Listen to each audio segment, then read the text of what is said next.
నమస్తే, welcome to special focus. ఇప్పుడు రాష్ట్ర వ్యాప్తంగా ఉన్నటువంటి రాజకీయాలన్నీ కూడా మంగళగిరి వైపే కేంద్రీకరించిన పరిస్థితి. పెద్ద పెద్ద లీడర్లు కూడా మంగళగిరిలో ఏం జరగబోతుంది అనేటటువంటి దానిపైన ఆలోచన చేస్తున్నటువంటి పరిస్థితి.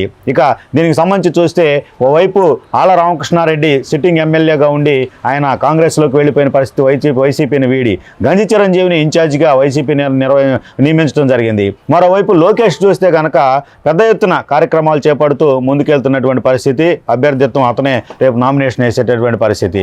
అసలు లోకేష్కు మంగళగిరిలో ప్రస్తుత వైసీపీ రాజకీయాలు ఏ మేరకు అనుకూల పరిస్థితులుగా మారబోతున్నాయి అనేటటువంటిది మంగళగిరి రాజకీయాలకు సంబంధించి మనతో ఉన్నారు ప్రముఖ రాజకీయ విశ్లేషకులు కేవీఆర్ గారు. నమస్తే సార్ కేవీఆర్ గారు.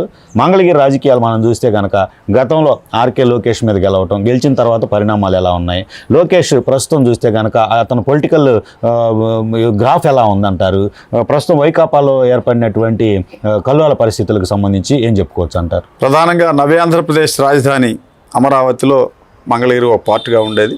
అంటే మరి మంగళగిరి అనగానే ఉమ్మడి తెలుగు రాష్ట్రాల్లోనే మీకు ఫస్ట్ గుర్తొచ్చేది వామపక్ష ఉద్యమాలు, అంటే సిపిఐ సిపిఎంలు బలోపేతంగా ఉన్నాయి అక్కడ.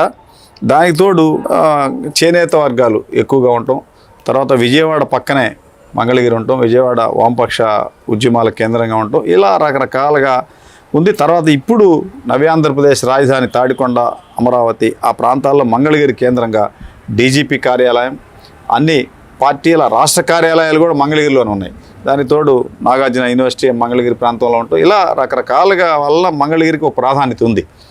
ఈ మంగళగిరిలో తెలుగుదేశం పార్టీ ఫామ్ అయిన తర్వాత 83-85లో డాక్టర్ ఎంఎస్ఎస్ కోటేశ్వరరావు ఎమ్మెల్యే గెలిచాడు. ఆ తర్వాత ఇంతవరకు తెలుగుదేశం అభ్యర్థి అక్కడ గెలవాల. రకరకాల కారణాలు, ప్రధానంగా మంగళగిరి సీట్ని పదే పదే పొత్తుల్లో భాగంగా ఇతర పార్టీలు కేటాయించడం కూడా ఒక కారణం. మీకు 89-94లో సిపిఎం కేటాయించారు, 2004-2009లో బీజేపీకి కేటాయించారు. 89-94లో సిపిఎం కేటాయిస్తే 99-2004లో బీజేపీకి కేటాయించారు, 2009లో సిపిఐ కేటాయించారు. ఇలా 5 సార్లు పొత్తుల్లో భాగంగా ఇతరులకు కేటాయించారు. 9 సార్లు శాసనసభ ఎన్నికలు జరిగితే తెలుగుదేశం పార్టీ ఏర్పాటు చేసిన తర్వాత 5 సార్లు మిత్రపక్షాలకే ఇచ్చారు. 4 సార్లే తెలుగుదేశం పార్టీ ఆడ పోటీ చేసింది. 2 సార్లు ఎంఎస్ఎస్ కోటేశ్వరరావు గెలిచి ఉమ్మడి రాష్ట్రంలోనే మంత్రిగా చేశాడు. సినీ నటి జమునని ఆయన ఓడించాడు. ఆ తర్వాత 2014 నవ్యాంధ్రప్రదేశ్లో తొలిసారి ఆడ గంజి చిరంజీవి 12 ఓట్లతో ఓడిపోయాడు. తర్వాత లోకేష్ ఓడిపోయాడు. ఇప్పుడు తిరిగి లోకేష్ ఆడ పోటీ చేయబోతా ఉన్నాడు. ఈ దశలో లోకేష్ 2014 తర్వాత జరిగిన పరిణామాల్లో 19లో ప్రత్యక్ష ఎన్నికల్లో వచ్చాడు. 19లో ఓడిపోయిన తర్వాత ఈ 5 ఏళ్లలో లోకేష్ నియోజకవర్గంలో పార్టీ ఇన్ఛార్జిగా పార్టీని బలోపేతం చేయడంలో సక్సెస్ అయ్యాడు. సేవా కార్యక్రమాలు కానీ, అక్కడ తెలుగుదేశం క్యాడర్కి అందుబాటులో ఉంటా రకరకాలుగా హెల్త్ క్యాంపులు కానీ, తర్వాత ఈ ఉపాధికి ట్రైనింగ్ సెంటర్స్, యువతకు స్వయం శిక్షణ సెల్ఫ్ ఎంప్లాయ్మెంట్కి సంబంధించిన ట్రైనింగ్ సెంటర్లు కానీ, అన్న క్యాంటీన్లు కానీ, ఇలా రకరకాలుగా పెట్టి నిత్యం ప్రజలకు అందుబాటులో ఉన్నాడు. ఇట్లా ఉంటే మరోవైపు రెండోసారి గెలిచినటువంటి రామకృష్ణారెడ్డి, మొదటిసారి గెలిచినటువంటి రామకృష్ణారెడ్డి 2 సార్లు ఆడ ఎమ్మెల్యేగా అయ్యి పదే పదే అధికార పార్టీ మీద తప్పుడు ఫిర్యాదులు చేయడం, కేసులు నమోదు చేయడం తప్ప వేరే లేదు. ఆయన కరకట్ట కమల్ హాసన్ అనే పేరు కూడా ముద్దుగా పిలుచుకునేవాళ్ళు. మరి అటువంటి రామకృష్ణారెడ్డి స్థానికుడు కాదు, ఆయన పెదకాకాని. అయినా 2 సార్లు ఆడు గెలుపొందారు. లోకేష్ అని ఓడించిన తర్వాత ఒకసారి ఆయన జాతీయ స్థాయిలో కానీ రాష్ట్ర స్థాయిలో తెలుగు రాష్ట్రాల్లో పెద్ద లీడర్గా గుర్తింపు పొందాడు. కారణాలు ఏమైనా కానీ జగన్కి ఆయనకి మధ్య గ్యాప్ రావడంతో ఆయన పక్కకు పెట్టి గంజి చిరంజీవి నియోజకవర్గంలో ఇన్ఛార్జిగా తెర మీద తీసుకొచ్చారు. ఈ గంజి చిరంజీవి ఎవరంటే 2014లో టీడీపీ ఎమ్మెల్యే అభ్యర్థి. ఆయన మంగళగిరి మున్సిపల్ చైర్మన్గా పోటీ చేశాడు, చైర్మన్గా పనిచేశాడు. ఆయన సతీమణి కాపు సామాజిక వర్గం, 2 సామాజిక వర్గాలు కలిసి వస్తాయని గంజి చిరంజీవిని తెర మీద తీసుకొచ్చారు. లోకేష్ను ఓడించాలనే వ్యూహంలో భాగంగా సుమారు 1.5-2 ఏళ్ల క్రితం మురుగుడు హనుమంతరావు, పద్మశాలీలు వేవర్స్ కమ్యూనిటీ మురుగుడు హనుమంతరావు, అప్పటికి వైకాపాలో సభ్యత్వం కూడా లేదు, పార్టీ సభ్యత్వం లేకపోయినా ఆయనకి ఎమ్మెల్సీ ఇచ్చారు. ఇచ్చి అనూహ్యంగా రామకృష్ణారెడ్డిని పక్కకు పెట్టి గంజి చిరంజీవిని, అంటే రామకృష్ణారెడ్డి నాయకత్వంలో గంజి చిరంజీవిని వైకాపాలో చేర్చుకున్నారు. ఇప్పుడు ఆయన అభ్యర్థిగా ప్రకటించారు. ఇప్పుడు మరలా ఆయన పక్కకు పెట్టి కొత్తగా ఎవరో ఒకరు రావచ్చు, అవసరమైతే జగనే ఇక్కడ పోటీ చేస్తాడు అనేది ఇప్పుడు వినిపిస్తుంది. ఎందుకంటే పులివెందుల్లో రకరకాల సమస్యలు ఉన్నాయి, అందువలన మంగళగిరిలోనే జగన్ పోటీ చేస్తారంటున్నారు. సరే, వైకాపా అభ్యర్థి ఎవరైనా సరే తెలుగుదేశం అభ్యర్థి మాత్రం ఖరారు అయిపోయినట్టే.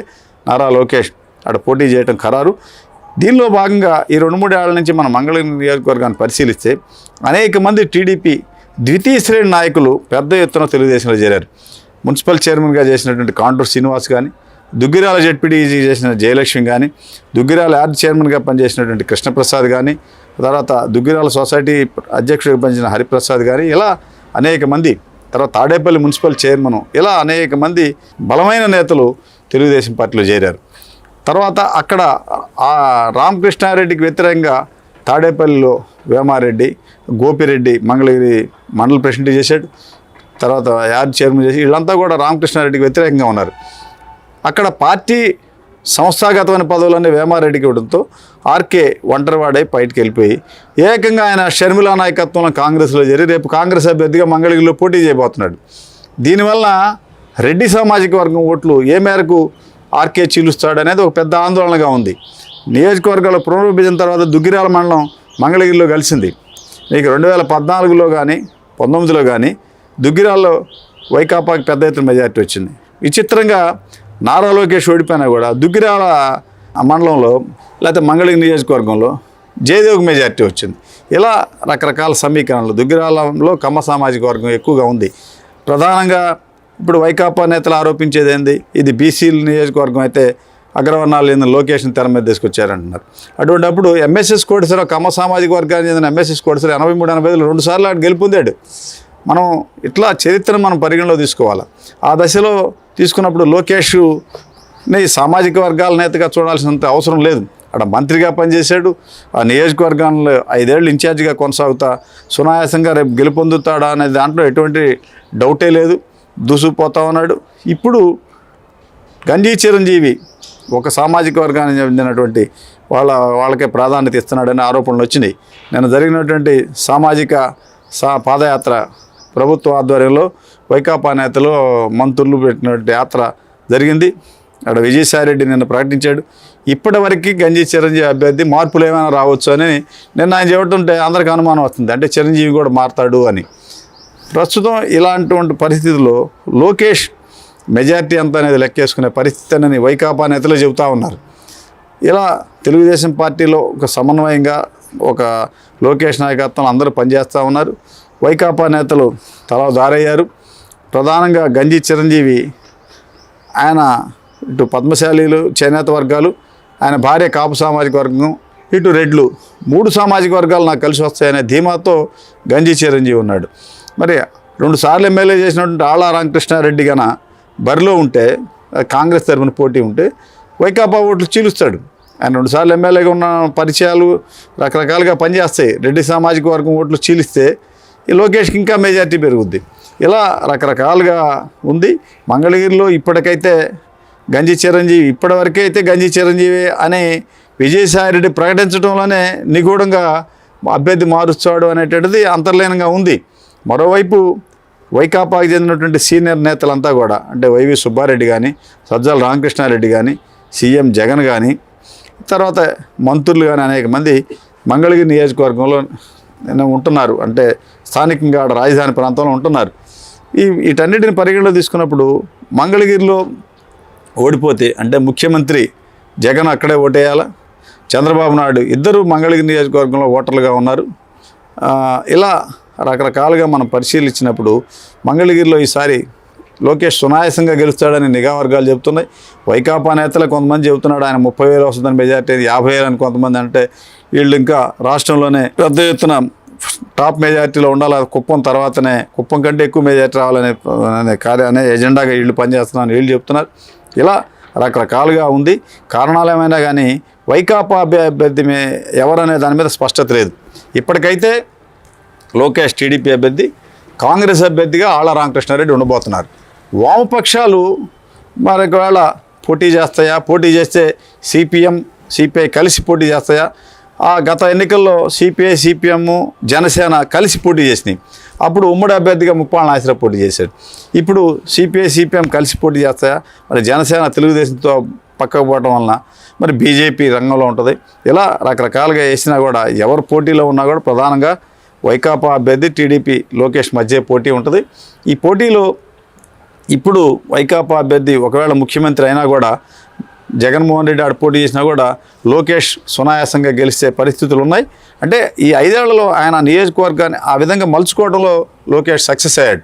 ప్రధానంగా ఆర్థిక వనరులు ఎన్టీఆర్ ట్రస్ట్ ద్వారా పేద పిల్లల్ని ఆదుకోవటం, తర్వాత హెల్త్ క్యాంపులు పెట్టి ఎన్టీఆర్ క్యాన్సర్ హాస్పిటల్ ద్వారా ఆడ క్యాంపులు పెట్టడం, తర్వాత స్వచ్ఛందంగా వాళ్ళ హెరిటేజ్ సంస్థ ద్వారా పుస్తకాలు పేద పిల్లల్ని ఆదుకోవడం, ఇలా రకరకాలైనటువంటి సేవా కార్యక్రమాలు, ఇటు పార్టీని సేవా కార్యక్రమాలు మిళితం చేసి పోవడం, తెలుగుదేశం పార్టీకి సంబంధించిన నేతల వివాహాలు జరిగితే వాళ్ళకి కానుకలు పంపడం, ఇలా రకరకాలుగా అంటే గెలిపే ధ్యేయంగా ఒక పర్మనెంట్ ఎజెండాతో 5 ఏళ్ల నుంచి ఆయన పనిచేయడంతో ఈసారి గెలిస్తే నారా చంద్రబాబు నాయుడు కుప్పంలో పర్మనెంట్ ఎమ్మెల్యేగా ఎట్లా ఉన్నాడు, మంగళగిరిలో నారా లోకేష్ పర్మనెంట్ ఎమ్మెల్యేగా కొనసాగే పరిస్థితులు ఉన్నాయి. దీనిని ఆసరా చేసుకుని వైకాపా నేతలు ఓసీలకి ఈ సీటు ఒకసారి జారిపోతే మళ్ళీ మనం బీసీలు గెలవలేము అనే ఆరోపణలు కూడా చేస్తూ ఉన్నారు. మరి బీసీలు గెలవలేనప్పుడు 2 సార్లు ఆర్కే ఎట్లా గెలిచాడు అక్కడ? ఇలా వీటన్నిటిని కూడా ఆరోపణలు ప్రత్యారోపణలు కొనసాగే దశలో తిరిగి లోకేష్ ఆడ పోటీ చేయబోతా ఉన్నాడు. లోకేష్ వైకాపా అభ్యర్థి జగన్మోహన్ రెడ్డి అవుతాడా, మరి గంజి చిరంజీవి కొనసాగుతాడా, వీళ్ళిద్దరిని కాదని సజ్జల రామకృష్ణారెడ్డి సజ్జల భార్గవరెడ్డి తెర మీదకి వస్తారనేది ఇంతవరకు స్పష్టత లేదు. లోకేష్ అయితే గెలుపు తథ్యం అనే ధీమాతో ఆయన పార్టీ కేడరు ఆయన చర్యలంతా దూసుకుపోతూ ఉన్నారు. ఇది మంగళగిరిలో ఇప్పుడున్న పరిస్థితి.